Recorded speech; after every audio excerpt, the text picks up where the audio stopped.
can proceed.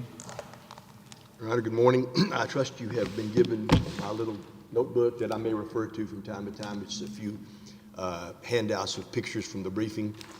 All this in the record that's in this? It should be in the record, Your Honor. I hope it is. I'm confident. So these are excerpts from the record? These are excerpts and pictures from the record in our briefing.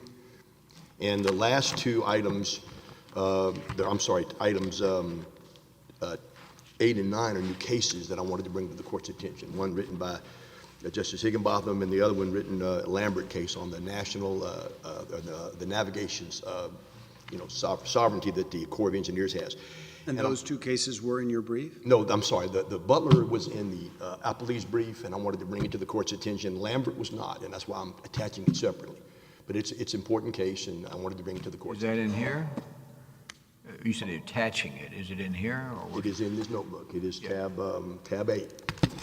So first of all, my name is Ben Broocks, and it's an honor to be here again, particularly on this case. This is a case that's going to have international consequences. It may not seem like that while we're sitting here, but it is. This has everything to do with who's going to control the production and shipment of oil and gas from the Permian Basin over to our European allies. That's what this case is about.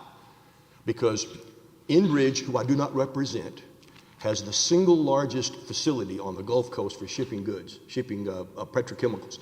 They cannot bring very large crude carriers and large crude ships in unless they dredge their docks and harbors. They cannot dredge unless they have a place to put the dredge spoils. Two sides of the same coin. This is a case in which I don't represent Enbridge, but they're targeted. I don't represent the Army Corps of Engineers, but they are targeted.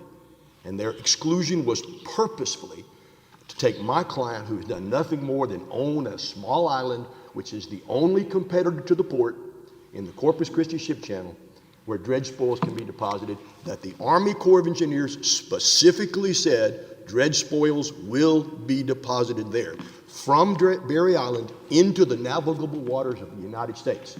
Those are directives. Those are commands, if you will. They're not suggestions. And on that basis, we removed the case in part because of the federal officer provisions of 1442, because first of all, the action was not taken against the Corps, but it was directed to the Corps, a separate basis in the preamble of 1442. Secondly, we were acting pursuant to a directive of it couldn't get any more specific than you will put these on Berry Island. And also, I'm sorry, Steve, this permit, which I'm looking at now, that was gotten by Motor Ingleside Oil Terminal, was that there at request of Motor, was it not? I mean, this is not work being done for the Corps of Engineers. This is work being done authorized by the Corps of Engineers, correct? Well, I'm not trying to make a legal distinction yet. Who initiated this permit? Your Honor, the permit itself in the record is between Enbridge and the Corps. I know, but who initiated? Didn't Motor go to the Corps to get the permit? It's been one in a long series. Well, regardless, it's not the Corps looking for people to deepen the ship channel. I don't think that's right. I think in the WERDA Act, if you look in the Corpus, not opening brief, we cite the provisions of the WERDA that specifically designate the Corpus Christi ship channel as congressional targets for the deepening, for which they authorized $130 million for the Corps of Engineers to supervise, exercising specifically the navigational sovereignty, the navigational, drawing a blank. You know what I mean. But that was specifically congressionally mandated. So I don't know that that's fair to say that this was not something that the Corps had nothing to do with. They were passive recipients. They were specifically commanded by Congress to deepen the Corpus Christi ship channel for these exact reasons. Well, this says to make improvements to berth 2A with the existing east basin. It seems to me as if this is adjacent to the shoreline and deepening or otherwise addressing the need for navigation and for berthing of ships. No? Yes, it is. As opposed to navigation through some ship channel. But That the Corps of Engineers may have been. Anyway, proceed. No, but I'd apologize, but I want to direct your attention. This is not our permit. Right. But we are named in the permit. It says this is in tab, I've highlighted it, tab 7. It says all dredge material will be placed on Berry Island. Now, even more importantly, noting the fact that this is not our permit, why would the Corps of Engineers specifically command dredge spoils be placed on our island? Why not say in Lafayette Square? I mean, how random would that be unless there was some inferred relationship, which they did not challenge in the trial court. That was not a challenged fact. They, meaning the Port Authority, they did not say, in fact, they disclaimed any. Well, you're making this an extraordinarily important case, and it is for the parties, but the global ramifications that you may be pushing too hard. It seems to me that a permit was gotten by Motor from the Corps to do certain work relevant to facilities adjacent to the shoreline, and it had already been worked in advance that you would put this spore, I guess it is, on Berry Island. I mean, it's just it's a place to put it, but how does that help you in deciding your rights to otherwise cause some of that to get into a place other than Berry Island? That's the whole point. They instructed us. This is the construction of dredge material placement areas, DMPAs, and I've got in tab 3. I think I've got there's inland, there's coastal, and then there's offshore facilities, and the Port of Corpus Christi controls all of them but my clients. This is a monopolistic play. But the Corps specifically said, you will deposit this dredge spoil, and said certain effusions could come over the weirs that allow the water and the solids to go back out into the national servitude that the Corps has. Now that's navigable waters. It's not about the subsurface, it's about where the material was coming out into the Corps' navigable waters. So it's a misdirection play, in my opinion, to say that to suggest that the solids came directly off Berry Island and landed on the floor of the subsurface. That didn't happen. We went into the waters, the navigable waters of the United States, as directed by the Corps. In fact, the Corps even told us how many parts per milliliter we could have of solids, which the Port of Corpus Christi would like. Stay in the center. This is being recorded. Of course. You get away from the microphone. We may lose some of your words. Oh, you later. want to do that? No, I would not want to do that. But the point is that if this court does not exercise control over this, what that means is that every county court at law, from Brownsville over to the end of Mississippi or Louisiana, is going to have their own say as to what can and can't be deposited into the navigable waters of the United States. It takes the Army Corps of Engineers navigable servitude, which controls for the nation our commerce, and puts it in the hands, it balkanizes it. That's what it does. And that's why this is a federal officer question, because we were acting at their direction, but totally separately. We have federal questions that were decided. Judge Owen wrote the Tennessee gas opinion, in which she laid out from Grable the basic steps you have to take, satisfy to prove that you have a federal question. We have more than ample evidence, although we didn't have the burden of producing most of this because it wasn't challenged. But we did. On to just federal jurisdiction. So the record evidence you would point to for your reply brief statements that you were directed by the Army Corps, that you or your client was directed, is just the permit, or is there more? Well, Your Honor, that's an interesting question, because the evidentiary burden, as I understand it, and it's clear to me, is that we didn't have to actually substantiate anything unless it was challenged by the Corps, by the port. Then we had the burden of coming forward. Otherwise, it's just Rule 8 standards of a plain and simple statement. So they made a specific statement that said, and I've quoted it in our briefing, that they're not challenging the status of Berry or his relationships with the with the Corps of Engineers. So there was no need on our part to try to go in and substantiate the relationships as they might have been. Now, we did substantiate the fact that the Corps controls everything, from how these DMPAs are constructed to how they're maintained. The Corps inspects them. The Corps tells you what you can and can't put in. You can't sell them without their approval. It's from soup to nuts. The Corps of Engineers controls everything. This is exactly what St. Charles was all about. The supervision, guidance, and control of the Army Corps of Engineers. And Judge Higginbotham, in your opinion, in the rural utilities case, you pointed out where the Rural Utilities Commission was adopted to provide electricity to people in the rural areas, and they put loan agreements out that the co-ops borrowed, and affirmative and negative covenants was enough of a connection to create a federal question. And this is vastly more of a federal connection than was in the RUS case. But in St. Charles, we remanded to ascertain, after our en banc decision, if there had been guidance and direction. Well, Inquiry that still had. there were two. there were two St. Charles cases. If one of them was, as you say, the second one was remanded because the plaintiff inadvertently included something in the files. They tried to disclaim any federal patients, right, and inadvertently produce federal patients. And so this court said, well, are you or are you not claiming for federal patients? So you have, and that was in 2021. So back to my first Yes. question. What do you point to besides the permit that describes Berry Island as a receptacle? What do you point to as anything that displays Army Corps action as to your client? Well, Your Honor, our opening brief sets forth 30 or 40 CFR regulations that we were required to comply with. I mean, we set forth the requirements that are imposed on Berry Island as a DMPA. I mean, we documented that, as we would say, in spades. So that Being regulated isn't enough, correct? it's not enough. But the line between being regulated and when you go from being regulated to when you're now under the supervision, guidance, and control of the Corps, that's a very interesting line.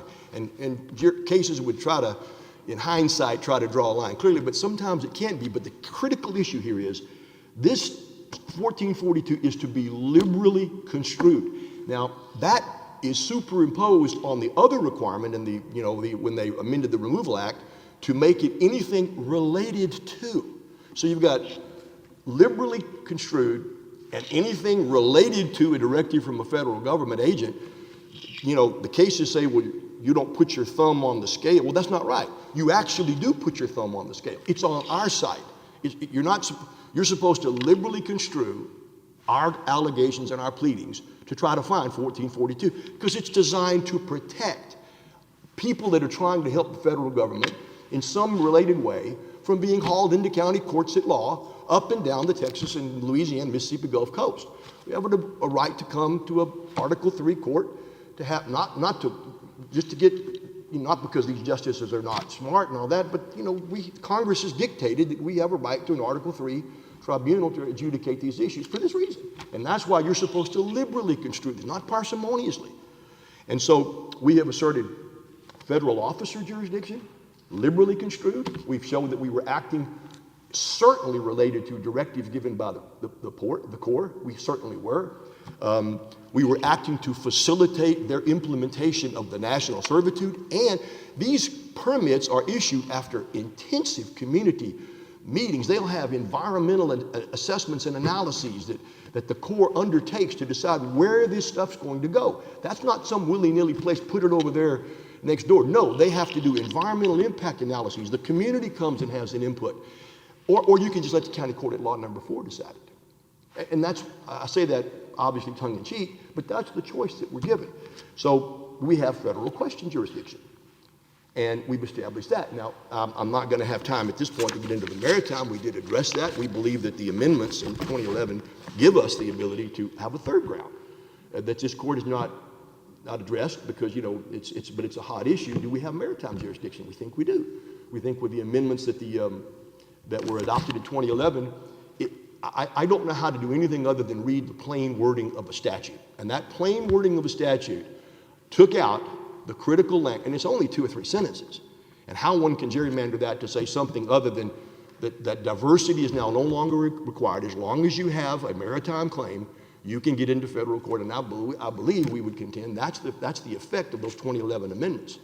So we believe we've established more than enough evidence to bring our case into the federal courts and reverse this remand. And I'll reserve the rest of my few seconds for my rebuttal. Thank you all. Thank you, sir.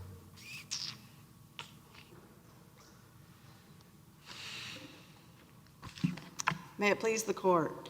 The district court properly remanded these state law claims because the Berry parties did not meet their burden, and it was their burden, to establish removal jurisdiction under any of the 3 grounds asserted. Starting with the federal removal officer statute, Berry did not meet its burden to show that it was acting under a federal officer. It was not assisting the U.S. Army Corps of Engineers or helping it to carry out an official duty. There's no factual allegation or evidence of any delegation, formal or otherwise, of a duty owed by the Corps. What would you say is in the record explaining this permit, its purpose, the role the Corps had in it, et cetera? I'm sorry, could I explain the permit and the role the Corps had? Yeah, explain, getting into for whom are the defendants acting? At what direction might they be acting responsive to the Corps? So explain this permit to us, and what do you say, where does it come from, and what is the role of the Corps other than issuing it? Yes, Your Honor. And to your question, to my opposing counsel, this was done at MODA's request. This is not, and I think this is a crucial distinction of this case, this was not the Corps dredging or contracting out its own dredging and needing a place to dispose of it. This was MODA filing a request for a permit under 33 CFR Appendix A to Part 325. That's a form application that the Corps provides, and MODA, and it's in the permit itself, wanted to dredge in order to expand its own private docks and berths at its terminaling facility for its own purposes. So, and as this court said in Air Liquide versus U.S. Army Corps of Engineers in 2004, permits are one of the ways in which the Corps regulates, and that's what it was doing here. It was taking away the regulatory bar to MODA's desired activities. And just as in the Watson versus Philip Morris case of the U.S. Supreme Court, nothing warrants treating that relationship here as distinct from the usual regulator-regulated relationship. Isn't it distinct in that it specifically directs that a particular site receive the dredged material? Your Honor, I don't believe that's correct. The MODA filled out the application, and MODA had to fill out the project description. And MODA is the one that said, because it had an easement with Berry, that it would be depositing on Berry Island. But crucially, the next sentence says that dredging material can also be placed on other DMPAs.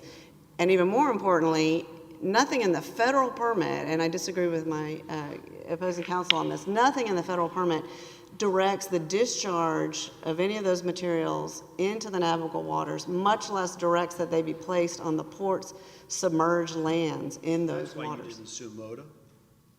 You're right, Your Honor. We didn't sue MODA because Berry is the one that controls all activities on the land.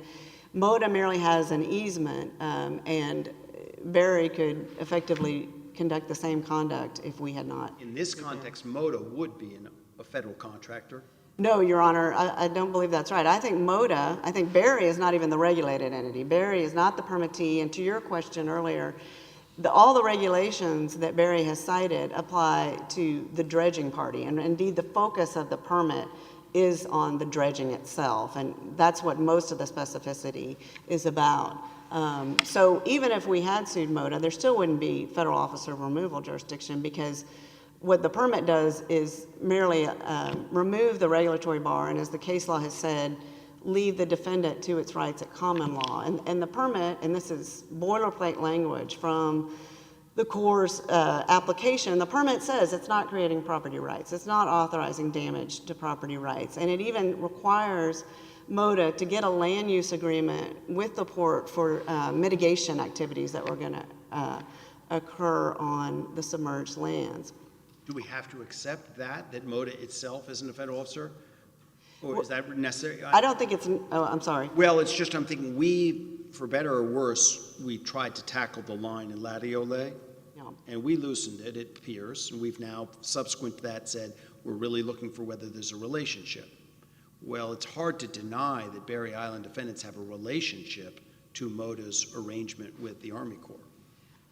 Well, the Latiole, as I understood it, was dealing with the fourth element of the test, which is, does the challenge conduct relate to federal officer directions? And so I don't think you even get there, because there was no acting under a federal officer for MODA or much less Berry, Your Honor.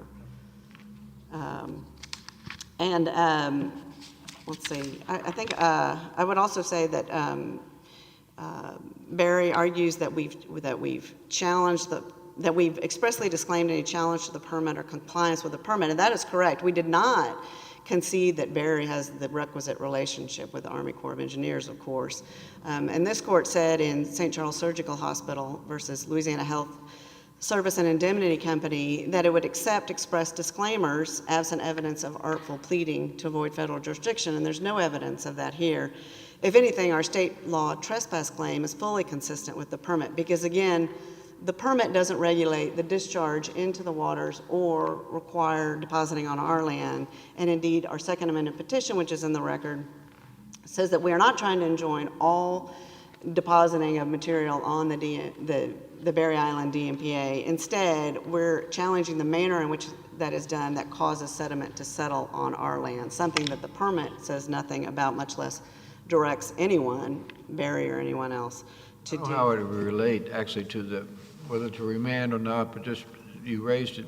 Is there anything about the DMPA process, at least if that's an island out in a waterway, where it's just in the nature of how the hydraulics work of the water and the sediment or whatever, that it does ooze out and go away from the island after it soaks in? I mean, if you go to any DMPA as an island, would you find this same buildup? Is there anything in the case about that?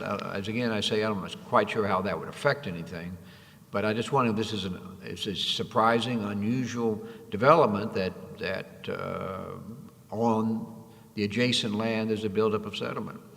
Your Honor, to your question, no, you could deposit on DMPA and retain all the dredged materials on the DMPA. It was an island. But you could also discharge, you could also allow the sediment to settle and discharge filtered water, which is how people do it. Again, the federal permit doesn't speak to that, but those are the two ways. You're saying the process is not supposed to create sediment if it's properly managed on the adjacent subsurface? Yes, so it is not supposed to cause the buildup on our submerged lands that caused it to create a sandbar and sometimes above I the know the water permit line. doesn't authorize it, but I'm just wondering if just the physics of how this works, it's always going to be doing this. No, Your Honor, that's not our allegation, and again, obviously Well, it wouldn't be your allegation to be sort of their defense, I guess.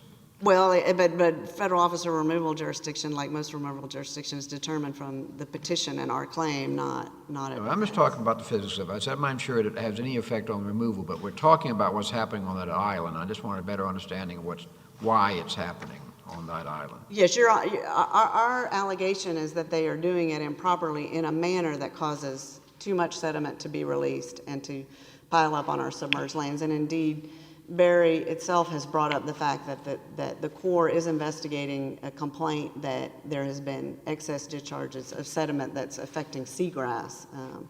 So I think there are allegations in this case that it is being done improperly. That answers your question. You can go ahead. Okay. So I would say that also, to the point that the permit doesn't purport to preclude the state law claim here, I mean, I think nobody treated the permit as establishing a right to invade others' property. Berry itself entered an easement with MOTA that specifically referenced the permit. It did not think that the permit itself gave it a right gave MOTA the right to come onto their land without paying a fee pursuant to the easement, and the same is true as to our property. Nor have we ever sought to implicitly or explicitly enjoin the Army Corps of Engineers. Of course, we didn't sue the Army Corps of Engineers. We never requested any injunction against them. The best Berry comes up with is that we referred to anyone acting in concert with Berry, but of course we've never alleged that the court was acting in concert with Berry. On the contrary, we've argued to the contrary. On federal question jurisdiction, Berry has also not met its burden to establish that. Originally, they had argued the most common type of federal question jurisdiction is the federal law creates a cause of action. Berry originally argued that, but has dropped that claim in this court. And they're unable to identify a disputed substantial issue of federal law that is necessary to resolve the trespass claim here. The Second Amendment petition, nowhere in it does it assert any violation of federal law or duty, much less predicate recovery on its trespass claims on such federal law. And I think that distinguishes all of the cases that Berry relies on Board of Commissioners versus Tennessee Gas, Nicodemus versus Union Pacific Corps, Grable and Sons versus DeRue Engineering, and now Butler. All of those involved parties, and excuse me, I'm confusing Butler, but those three cases, all of them, the plaintiff expressly alleged a violation of federal law and expressly premised their state law tort claim recovery on that federal law. And we just don't have that here. I would like to speak to Butler, and I should have mentioned it in my federal office removal discussion. Butler, as this court explained in the recent Broocks versus Petrotel case, Butler involved something, the defendant was an instrumentality of the U.S. government, and it was performing a task that the federal government would have had to otherwise perform, which was providing affordable electricity to rural areas. So that fit very neatly into the Watson test for assisting the federal government or helping it to carry out an official duty, and we have nothing like that in this case. Again, there was no dredging by the Corps or under a contract with the Corps.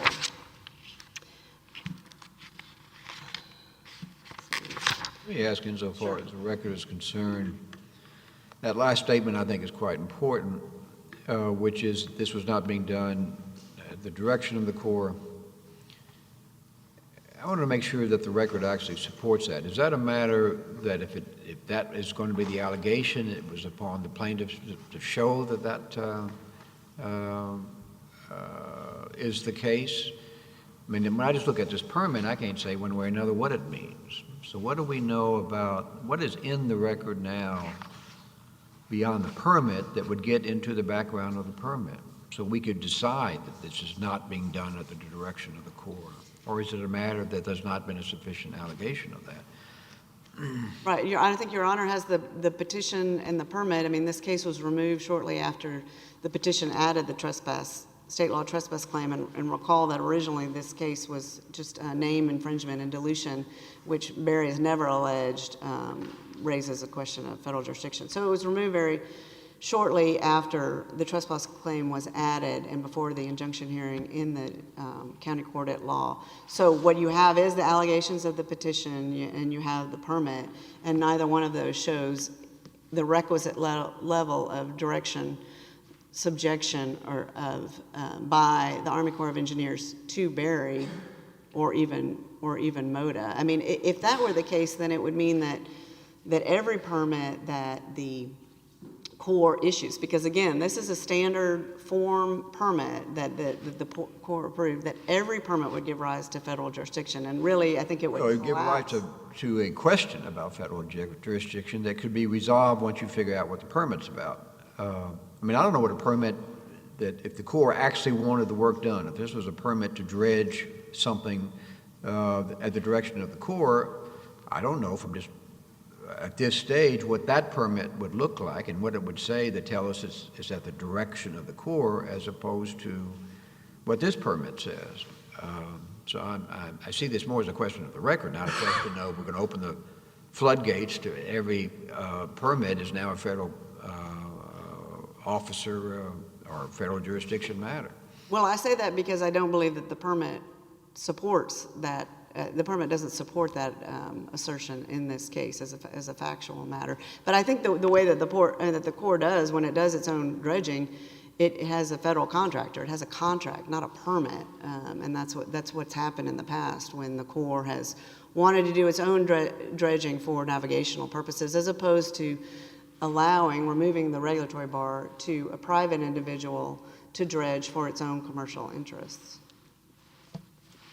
Was there earlier removal litigation in this case? Do I remember that from the briefing? Your Honor, there was a separate case between these parties, the Good Hope case, and that in which the Barry parties were complaining about the port operation of a DMPA on Good Hope, and we had removed that, and I think we had pointed that out in the brief that Barry took the opposite position to the removability of similar claims in that case. But it was not in this instant case, Your Honor.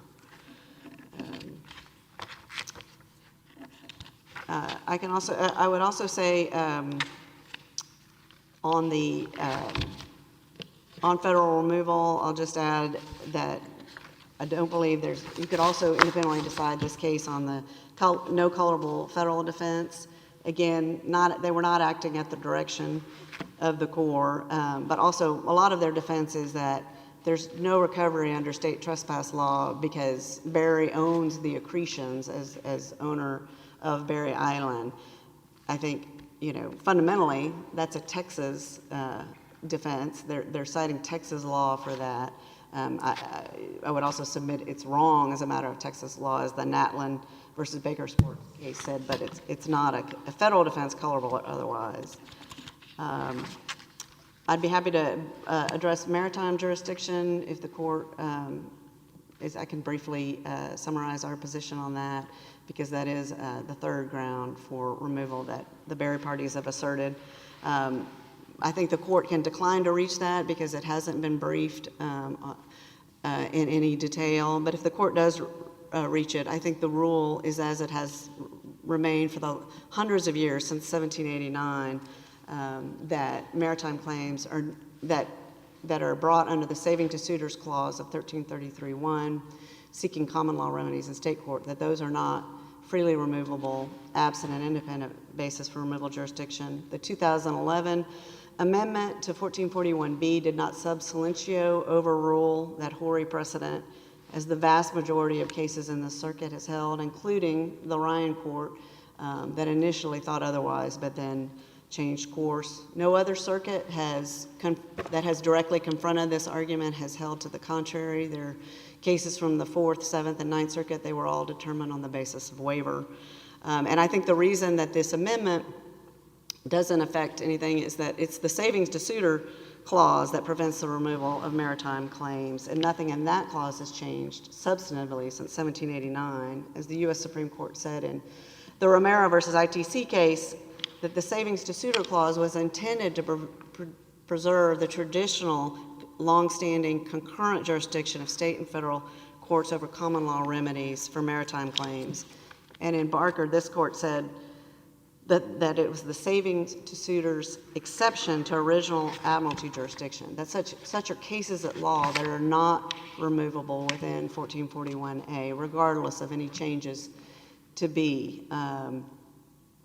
As Judge Higginbotham said in his dissent in Barker, the 2011 amendment was merely a clarification to be that the home defendant constraint only applied to diversity cases. And indeed, that's consistent with the legislative history, which showed it was only intended to clearly delineate between federal removal of federal question cases and diversity cases, and to enable litigants to find where in the statute that was contained.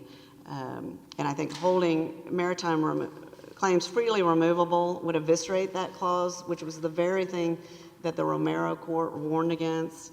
And I think when you consider the principle, well established, that there is strict construction of removal statutes beyond the federal officer removal statute, and Romero's admonishment that jurisdictional statutes must be read in their setting and history and practice and with due regard to the consequences of the construction given them. There's no possible way to consider the 2011 amendment to silently overturn hundreds of years of precedent recognizing Congress's intention to preserve the concurrent jurisdiction of state and federal courts.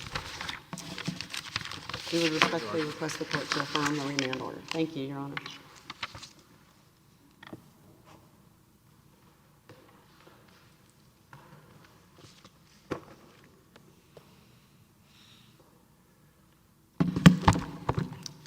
Briefly, I'm going to address just a few of the points that my opposing counsel raised that I think need to be clarified. Number one, the vast majority of what was explained to you is not in the record. Moda did this is with the instance of Moda. That isn't in the record anywhere that I'm aware of. The vast majority, I can't say all, but the vast majority of it. Now, I want to address a few specific points about what they actually allege. If you would take my little notebook, this is just an excerpt from a brief, look at page 11. I'm quoting from their brief. Tab 11 and paragraph 112, it says, as long as Berry Island is allowed to conduct dredge placement activities, it will be a practical certainty that materials and substance will be discharged onto plaintiff's submerged land. As such, plaintiff's property rights are being violated unless joined in a burial trespass. This is about nothing less than shutting a competitor down. That's what they said. They're not trying to regulate or control or say small amounts are okay. No, this is about closing it down. Look at tab 12. They did not challenge, I'm quoting from their petition and their brief here in this case rather, they say plaintiff is not challenging whether defendant Berry and or a party contracting with Berry are complying with applicable state issued permits regardless of compliance with the TCEQ, USACE or other permit, which plaintiff does not concede. The dredge placement activities on Berry Island have in the past resulted and in the future are practically certain to result in suspended particles and other materials encroaching on their submerged land. That is a disclaimer that I don't have to come forward under this court's binding precedent. U.S. Supreme Court has said they aren't challenging these things that the court is properly asking now because you're curious. They didn't raise these things.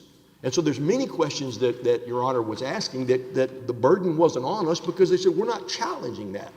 And I don't know how that can become now overlooked. The other thing that I'd like you to look at is the actual I guess it's 9 or 10 rather, which is the scope of the injunction that they seek.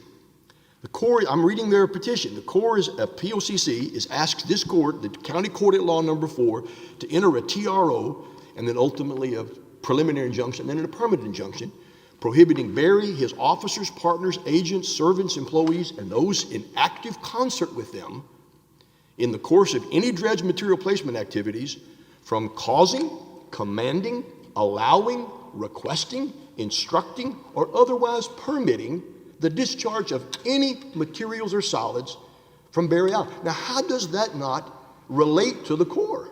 The permit itself that we've been talking about, on which there is no detailed record having been established, specifically says the Corps directs that these deposits will be placed on Berry Island. Now, you can frame that any way you'd like as an advocate, but the language says all dredged material will be placed on Berry. Now, how is that not commanding? How is that not permitting? How does the Corps of Engineers, when and we're not talking about a monolithic entity here, we're talking about when the Corps of Engineers has to make this decision, you're going to be talking about 2 or 3 people sitting in a room saying, we want this to go to Berry Island, and one of them's going to say, I don't want to get hauled in the County Court at Law Number 4. That would scare a lot of people. And so the chilling effect, and we'll never know, because to get any kind of evidence from the Corps of Engineers, why did you do this? You have to go through the tour request. That is a very challenging process.